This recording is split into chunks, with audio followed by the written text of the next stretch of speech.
there wondering too. You say you're going to have local people now here to discuss. Well, we have discussed with the local people in Pensacola. I have, I'm sure they have, and we get the same answer. Something will happen, something will happen. It's like y'all are paying them to give us hope, but we get nothing. Pacifier. Ma'am? Yeah, a pacifier. Ma'am, it's not pacification. I'll do what I can to deal with this individual frustration that you face. Thank you, Patty. Laura Hussey, WBR TV, you want to answer a question? If you do, come on over. If you want to ask a question, come on over. I think you always have to take a dramatic pause after Sammy's and stuff. By the way, Sammy's is adult entertainment. And, We're grown up. I know it is. I'm just sharing with you, just so he knows. It's half the room has been in there, I can assure you. I can point out some of you right now that still have some tabs, by the way. I want to introduce Laura Hussey from WER Channel 3. Everybody else is really tall. Something that a lot of people have been asking me is about this methodology for the final claim. There's so much confusion. What my question is, why has it taken so long? Why are we this far into the game and we're still weeks away from knowing how these people will be compensated? What criteria will be used to determine the future of people's livelihoods? It's a great question. Now, let me explain. I had hoped that shortly after Thanksgiving, we would have a final methodology posted and available for everybody. It's taken longer than I thought because trying to predict by asking the experts and people like people that are in this room, trying to predict what the future holds in the Gulf is a complex problem.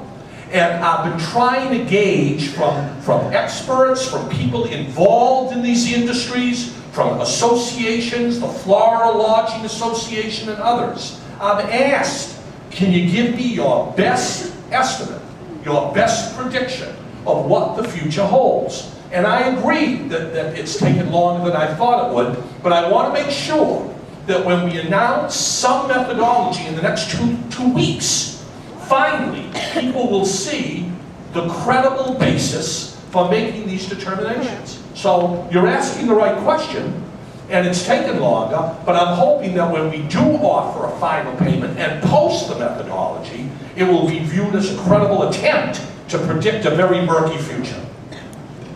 Any idea at this point, are we talking about? In the claims offices and on the website. Go ahead. Just to follow up on that briefly, if you can. Are we talking about maybe 3 years of losses, 10 years of losses? Is there a ballpark in terms of the amount of losses we're looking at compensating people? We are looking at 1 year, 2 years, 3 years, 4 years, 5 years. We're looking, depending on who you talk to and what people tell us. I mean, in the next couple of weeks, we'll post a range of periods, from this to this. And if people think it's fair, they can take it. If they think we're still wrong on this, they can always fall back on the interim payment, quarterly payment, if they're unwilling to accept that future projection. Thank you. Laura? Just one more, if I may, then. To shift gears slightly, there's been a lot of discussion, a lot of people coming to me about potential fraudulent claims. People saying, hey, I have a legitimate claim, I've documented my losses, and the guy working the counter at the sandwich shop just got 10 grand. How did that happen? Are you going to be reviewing claims that have been made? I've got two answers to that. I don't begrudge anybody that received a payment. I may have made a mistake in not paying other people who should have got paid. I don't begrudge any one of the 170,000 people that were paid the $3.2 billion. And that's a lot of businesses as well as a lot of individuals. However, we do have, in the Gulf Coast Claims Facility, an anti-fraud unit. There are approximately 2,000, shall we say, skeptical claims. If we think that a fraudulent claim has been filed, it goes to the Department of Justice. They've indicted, I don't know, a couple of dozen people so far, but we're sending them the claims for investigation. Everybody agrees. Everybody agrees. We should not pay fraudulent claims. But be very careful about saying that a claim that we did pay is fraudulent. I mean, I'm looking at the 170,000 and I stand by the legitimacy of paying those claims. We may have forgotten to pay people people in this room who should have got paid. I'll deal with that criticism, but I'm not prepared to withdraw my support for those people who were paid. Thank you very much for your time, and thank you for being here. We have Keith Dutton. Okay, and again, folks, you notice how the generic questions that Laura just asked are beneficial for all, so. Mr. Feinberg, I just got something to say, really. It's not necessarily a question. Out of 61,113, this is as your website this morning, final quick pays, okay? 57,000 have been paid, okay? 69,141 full final reviews, zip. 23,000 interims, zip. My supplement, not to get on my own horse here, I was told when I filed, I told the gentleman I didn't have all my 1099s. He said, no problem, you can file. When I received a 6-month advance, thank you very much. It helped. When I received that 6-month advance, I was told I could file a supplement when I received my 08, which is the 1099 I was missing, and filed it. Bupkis, I've got nothing. And I'm being told that every time I call, my case is under review.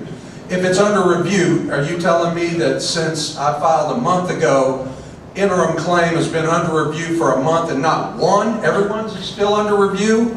Not one interim claim has been paid? One full final claim has been paid.